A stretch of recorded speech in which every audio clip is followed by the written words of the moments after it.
اللہ رب العزت ارشاد فرماتا ہے، وہ لوگ جو اللہ اور اس کے رسولوں کو نہیں مانتے اور چاہتے ہیں کہ اللہ اور اس کے رسولوں میں فرق کریں، اور کہتے ہیں ہم کسی پر تو ایمان لاتے ہیں اور کسی کا انکار کرتے ہیں، اور چاہتے ہیں کہ ایمان و کفر کے بیچ میں کوئی راہ نکال لے، تو یہی لوگ پکے کافر ہیں، اور ہم نے کافروں کے لیے ذلت کا عذاب تیار کر رکھا ہے۔ اور وہ جو اللہ اور اس کے سب رسولوں پر ایمان لائے اور ان میں سے کسی پر ایمان لانے میں فرق نہ کرے،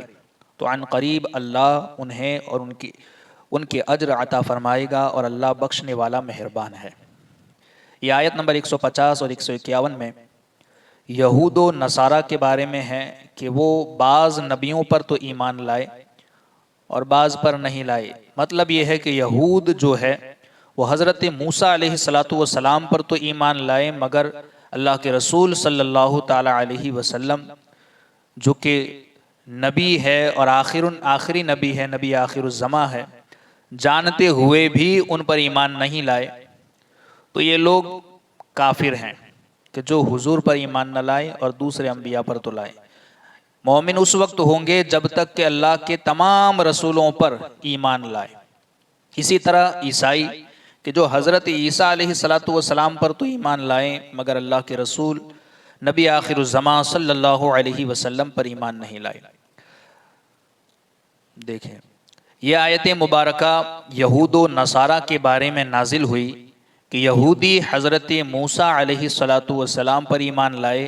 لیکن حضرت عیسیٰ علیہ السلام اور امام الانبیاء صلی اللہ علیہ وسلم کے ساتھ انہوں نے کفر کیا، یعنی ان کی نبوت کا انکار کیا۔ یہودی حضرت موسیٰ پر ایمان لائے مگر حضرت عیسیٰ پر اور محمد صلی اللہ تعالی علیہ وسلم پر ایمان نہیں لائے، ان کی نبوت کا انہوں نے انکار کیا، کفر کیا۔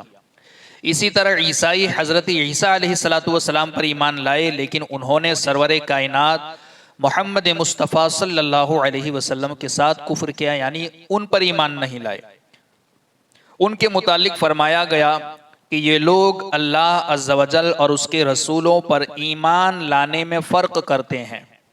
یعنی کہ وہ بعض پر تو ایمان لاتے ہیں مگر بعض پر ایمان نہیں لاتے، تو اللہ اور اس کے رسولوں کو ماننے میں فرق کرتے ہیں، ایمان لانے میں فرق کرتے ہیں۔ اس طرح کہ اللہ پر ایمان لائیں اور اس کے رسول علیہ السلام پر ایمان نہ لائیں، اور انہی کے متعلق فرمایا کہ یہ پکے کافر ہیں۔ یعنی فرق کیسے کرتے ہیں کہ اللہ پر تو ایمان لاتے ہیں مکمل، مگر اللہ کے جو رسول ہیں ان پر وہ مکمل طور پر یعنی کہ تمام رسولوں پر ایمان نہیں لاتے، کیونکہ صرف بعض رسول علیہ السلام پر ایمان لانا کفر سے نہیں بچاتا، بلکہ سب پر ایمان لانا ضروری، اور ایک نبی کا انکار بھی تمام انبیاء علیہ السلام کے انکار کے برابر ہے۔ یعنی ایمان مکمل اس وقت ہے جبکہ اللہ کے تمام رسولوں پر ایمان لایا جائے، اللہ کے تمام نبیوں پر، تمام انبیاء پر ایمان لایا جائے۔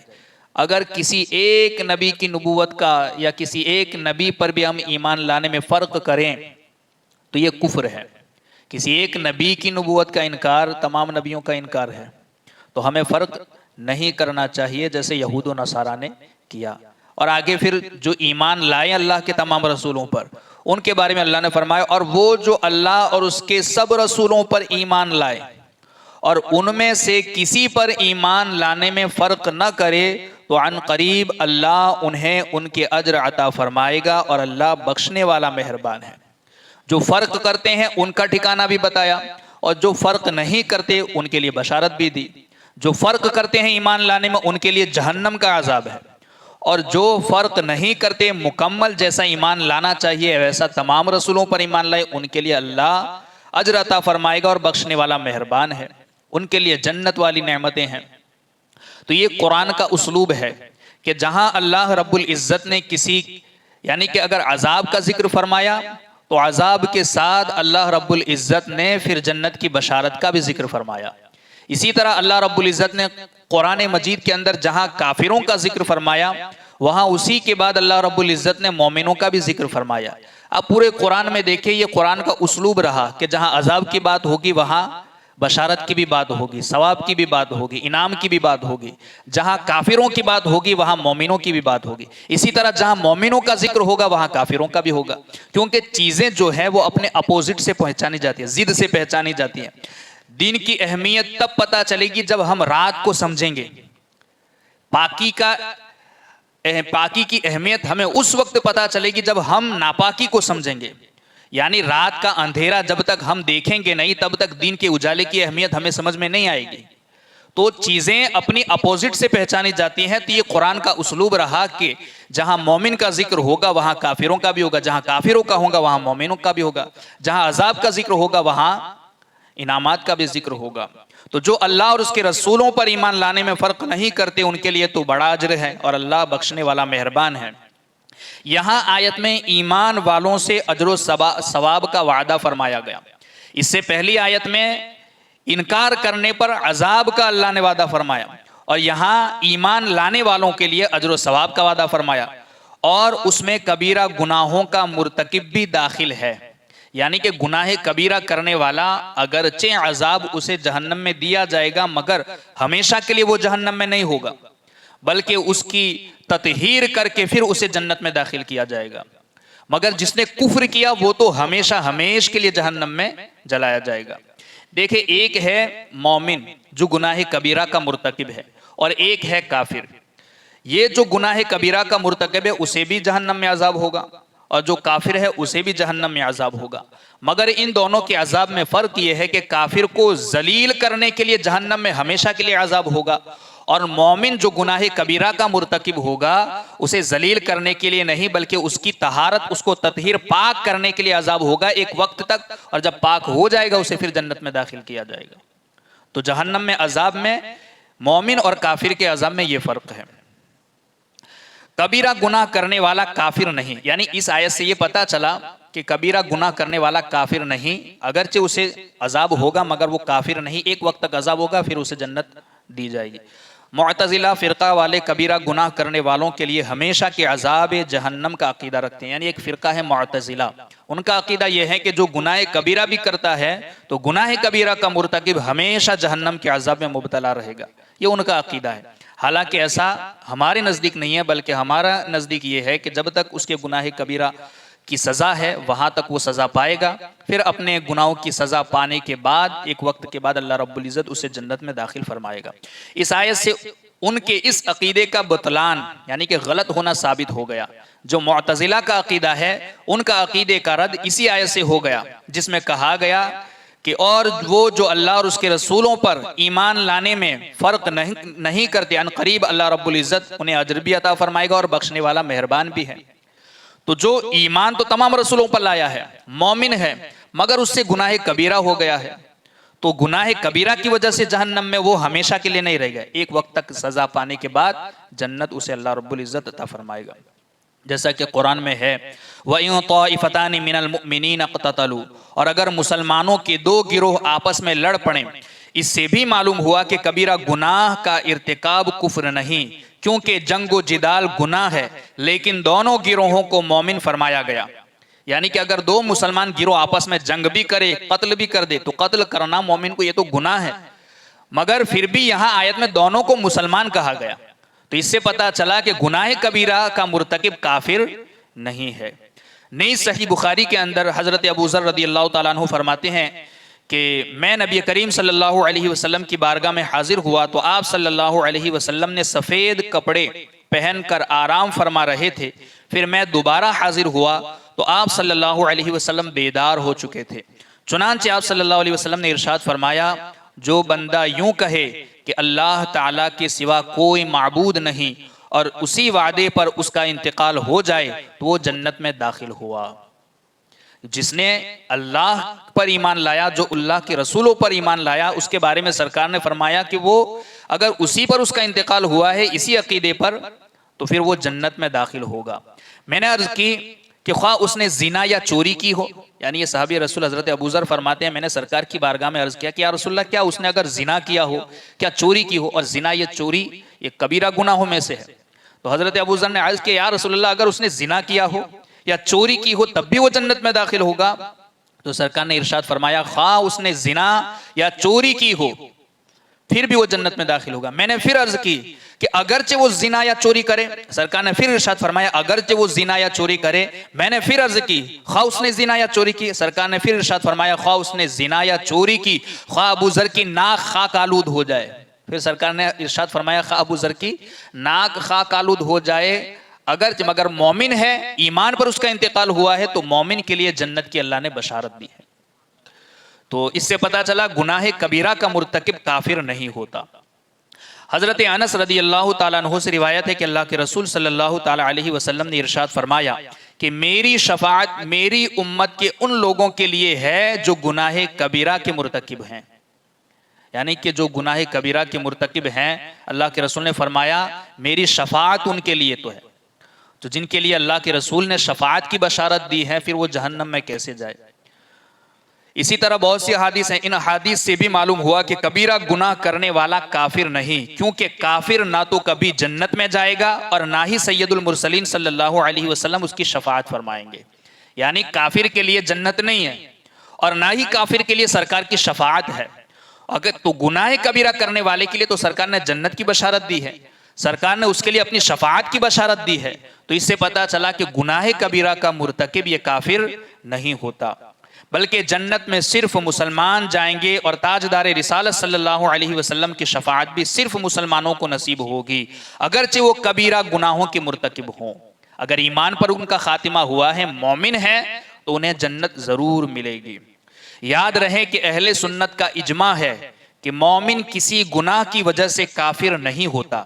چنانچہ شرح عقائد نصفیہ میں ہے کہ نبی اکرم صلی اللہ علیہ وسلم کے زمانے سے لے کر آج تک امت کا اس بات پر اجماع ہے کہ اہل قبلہ میں سے جو شخص بغیر توبہ کے مر گیا تو اس کی نماز جنازہ پڑھی جائے گی اور اس کے لیے دعا و استغفار بھی کی جائے گی،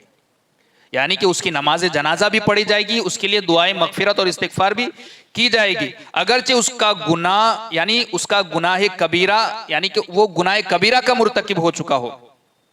یعنی گناہ کبیرہ کا مرتکب ہونا لوگوں کو معلوم ہو، پھر بھی اس کے لیے دعائے مغفرت کی جائے گی، نماز جنازہ بھی پڑھی جائے گی، اگرچہ اس کا گناہ کبیرہ کا مرتکب ہونا معلوم ہو۔ حالانکہ اس بات پر پہلے ہی امت کا اتفاق ہے کہ مومن کے علاوہ کسی اور کے لیے نماز جنازہ اور دعا اور استغفار جائز نہیں ہے۔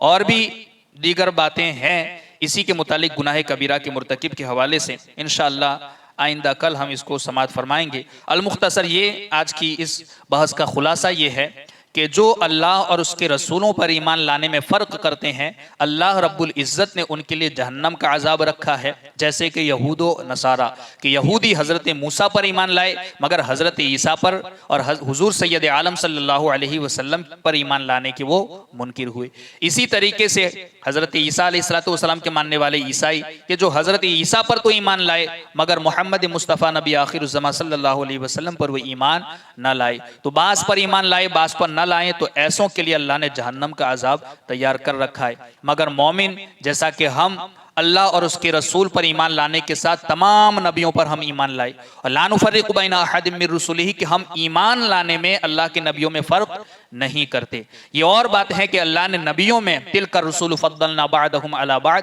منہم من کلم اللہ کہ جہاں بتایا گیا کہ بعض رسولوں کو اللہ نے بعض پر فضیلت دی ہے، تو فضیلت کے اعتبار سے ہم بعض کو بعض سے افضل مانتے ہیں، مگر ایمان لانے میں ہم کسی رسول میں یا کسی نبی میں فرق نہیں کرتے، ہم تمام رسولوں کو مانتے ہیں، تمام نبیوں پر ایمان لاتے ہیں۔ تو جو تمام رسولوں پر تمام نبیوں پر ایمان لاتے ہیں، ایسے لوگوں کے لیے اللہ کی بشارت ہے کہ اللہ رب العزت انہیں بڑا اجر عطا فرمائے گا اور اللہ بخشنے والا مہربان ہے۔ اور وہ جو اللہ اور اس کے سب رسولوں پر ایمان لائے اور ان میں سے کسی پر ایمان لانے میں فرق نہ کرے تو عن قریب اللہ انہیں ان کے اجر عطا فرمائے گا، اللہ بخشنے والا مہربان ہے۔ اس آیت اور اس کے اوپر والی کچھ آیتوں کے متعلق ہم کافی باتیں سماعت کر چکے ہیں، جیسا کہ اللہ رب العزت نے ارشاد فرمایا کہ جو اللہ اور اس کے رسولوں پر ایمان لانے میں فرق کرتا ہے وہ جہنم میں جائے گا، اللہ نے اس کے لیے عذاب تیار کر رکھا ہے۔ اسی طرح جو بندہ اللہ اور اس کے رسولوں پر ایمان لانے میں فرق نہیں کرتا بلکہ سب پر ایمان لاتا ہے تو اللہ رب العزت ایسے بندے کو اس کے اجر عطا فرمائے گا، اللہ بخشنے والا مہربان ہے۔ یعنی رسولوں پر ایمان لانے میں فرق نہ کرنے والا جنتی ہے اور اجر و ثواب کا مستحق ہے۔ تو اس سے یہ بھی پتہ چلا کہ جو اللہ اور اس کے رسول پر ایمان لایا مگر گناہ کبیرہ کا مرتکب ہوا تو وہ بھی مومن ہے، گناہ کبیرہ سے کوئی انسان کافر نہیں ہو جاتا، کیونکہ کافروں کے لیے ہمیشہ کے لیے جہنم ہے، اور مومن گناہ کبیرہ کرنے والا اگرچہ جہنم میں عذاب دیا جائے گا مگر ہمیشہ کے لیے نہیں، ایک مدت تک اسے عذاب دینے کے بعد پاک کر کے تطہیر کر کے اسے پھر جنت میں داخل کیا جائے گا۔ یعنی یہ بات اسی آیت سے پتہ چلی کہ اگر کوئی مومن ہے تو وہ جنت میں ضرور جائے گا، جس نے اللہ اور اس کے رسولوں پر جو ایمان لایا ہے اور رسولوں پر ایمان لانے میں فرق نہیں کرتا تو ایسا شخص جنت میں ضرور جائے گا۔ اور یاد رہے کہ اہل سنت کا اجماع ہے کہ مومن کسی گناہ کی وجہ سے کافر نہیں ہوتا، چاہے وہ گناہ کبیرہ ہی کیوں نہ ہو، مگر گناہ کی وجہ سے کوئی مومن کافر نہیں ہوتا۔ اس بات پر اہل سنت کا اجماع ہے۔ چنانچہ شرح عقائد نصفیہ میں ہے کہ نبی اکرم نور مجسم صلی اللہ علیہ وسلم کے زمانے سے لے کر آج تک امت کا اس بات پر اجماع ہے کہ اہل قبلہ میں سے جو شخص بغیر توبہ کے مر گیا تو اس کی نماز جنازہ پڑھی جائے گی اور اس کے لیے دعا و استغفار بھی کی جائے گی، اگرچہ اس کا گناہ کبیرہ کا مرتکب ہونا معلوم ہو۔ یعنی اگر کوئی شخص ایسا تھا کہ جو گناہ کبیرہ کا مرتکب تھا مگر کہا گیا اس کی نماز جنازہ بھی پڑھی جائے گی، اس کے لیے دعا بھی کی جائے گی اور استغفار بھی کیا جائے گا، اگرچہ لوگوں کو اس کا گناہ کبیرہ کا مرتکب ہونا معلوم ہو پھر بھی، کیونکہ گناہ کبیرہ سے کوئی کافر نہیں ہوتا۔ حالانکہ اس بات پر پہلے ہی امت کا اتفاق ہے کہ مومن کے علاوہ کسی اور کے لیے نماز جنازہ اور دعا و استغفار جائز نہیں، یعنی مومن کے علاوہ کے لیے دعا کرنا، استغفار کرنا، نماز جنازہ پڑھنا یہ جائز نہیں ہے۔ تو اس بات سے بھی پتہ چلتا ہے کہ اگر گناہ کبیرہ کا کوئی مرتکب ہے تو وہ کافر نہیں بلکہ مومن رہتا ہے، گناہ کرنے کی وجہ سے کوئی کافر نہیں ہو جاتا، یہ اہل سنت کا اجماع ہے۔ جیسا کہ ہماری اکثر جیسے بڑی کتاب شرح فقہ اکبر میں ہے کہ ہم خارجیوں کی طرح کسی گناہ کے ارتکاب کی وجہ سے کسی مسلمان کی تکفیر نہیں کریں گے،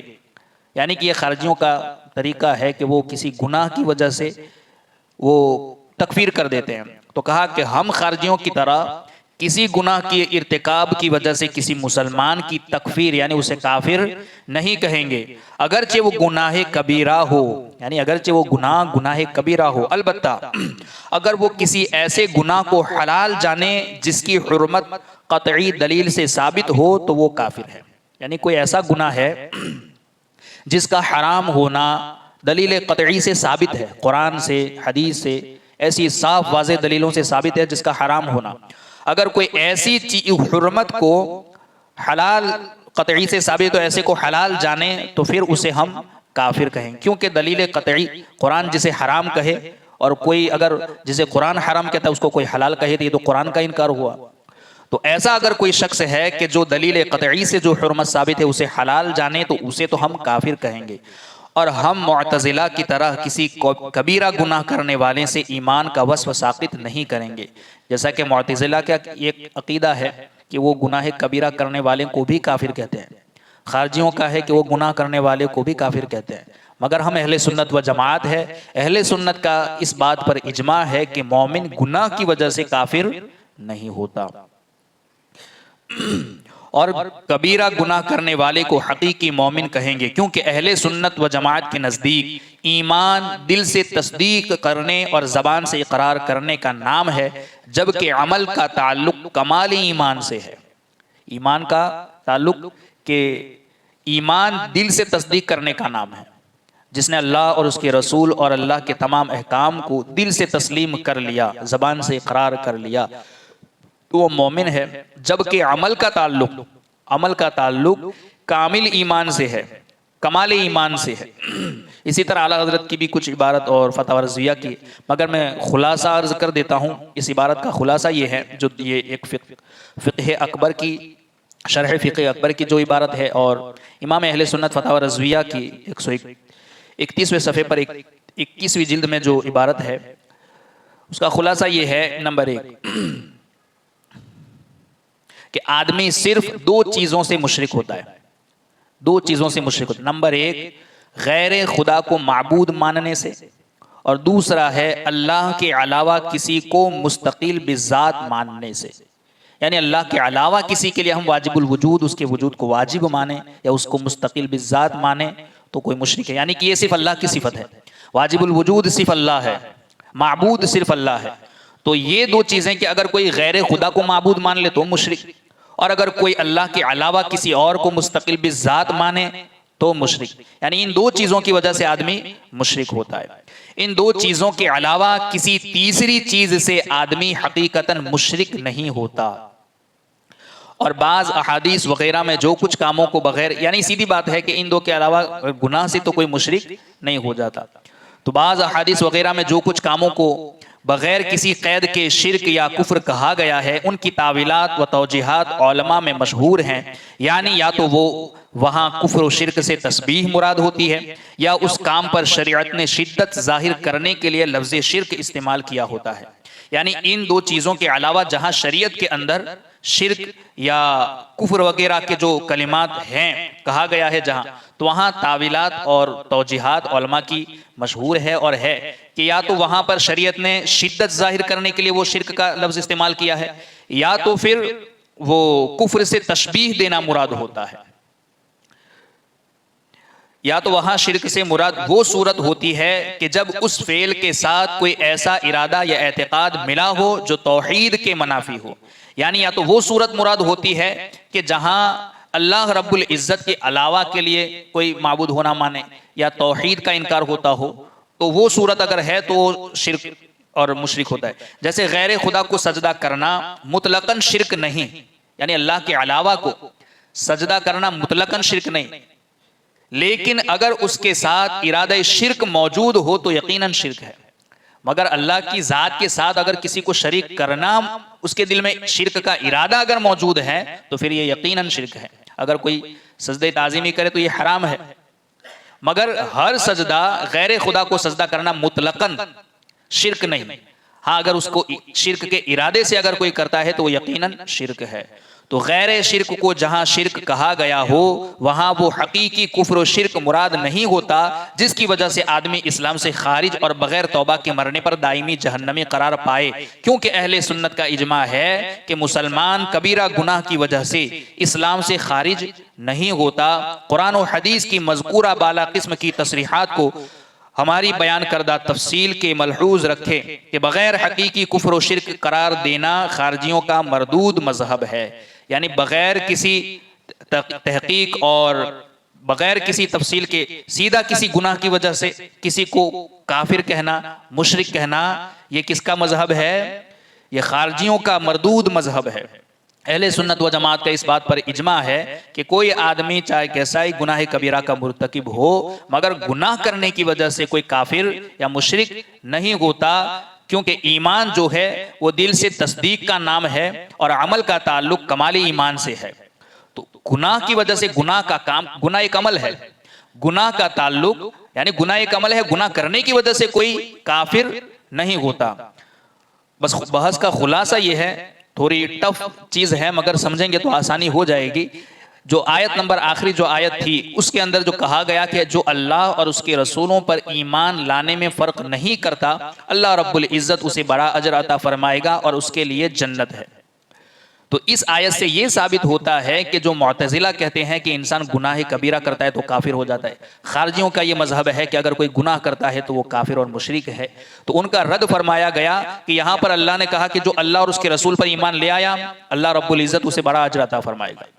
سرکار نے فرمایا کہ گناہ کبیرہ کا مرتکب بھی اگر کوئی ہو پھر بھی اس کی نماز جنازہ بھی پڑھی جائے گی، اس کے لیے دعا بھی کی جائے گی، اس کے لیے استغفار بھی کیا جائے گا۔ تو ان آیت اور ان احادیث سے پتہ چلتا ہے کہ کوئی آدمی چاہے کیسا بھی بڑا گناہ کا مرتکب ہو مگر گناہ کی وجہ سے انسان کافر نہیں ہوتا۔ یہ اور بات ہے کہ اس کے گناہ کی جو سزا ہے وہ جہنم میں جتنی بھی ہے متعین وہ اپنی سزا کو بھگتے گا، مگر ہمیشہ کے لیے جہنم میں نہیں رہے گا۔ جب اس کی سزا وہ پا لے گا یا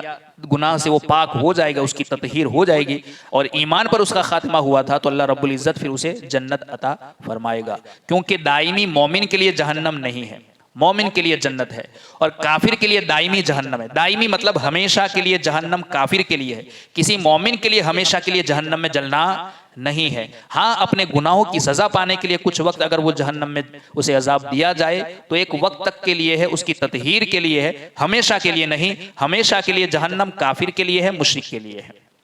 اللہ رب العزت کہی سنی باتوں پر ہم سب کو عمل کی توفیق عطا فرمائے۔ اللہم ربنا نور قلوبنا بالقرآن وزین اخلاقنا بالقرآن ونجنا من النار بالقرآن وادخلنا فی الجنة بالقرآن۔ اللہم رزقنا تلاوت القرآن، اللہم اہدنا ہدایت القرآن، اللہم ربنا آتنا شفاعت القرآن، وصلی اللہ تعالی علی خیر خلقہ ونور عرشہ محمد وعلی آلہ واصحابہ اجمعین برحمتک یا ارحم الراحمین۔